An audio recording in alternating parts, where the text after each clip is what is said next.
beste estensio bat ikusiko dugu Chromen erabiltzeko. Benetan nahiko erabilgarriak, estensioak eta badago pilo bat.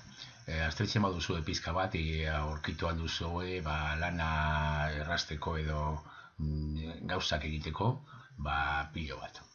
Jarriko dugu orain traductor de Google. Jarriko dugu bilatzeko lehen bezala traductor de Google extensión.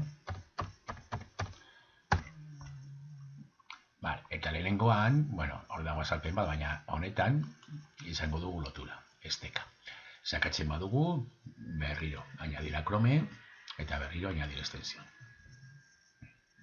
Instalatu dagoenean hor agertuko zaigu, eta nik hemen badaukat zabalik ingelesez idatzitako horri bat, bieratan erabilan dugu baita ere.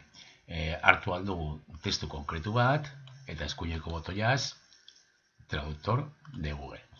Zabalduko da horria, eta hor bertan izango dugu esaldi horren itzulpena. Egin aldugu baita ere, horri osoa itzultzen. Sakatzen badugu bertan eta traducir, hor daukagu horri osoa itzulita.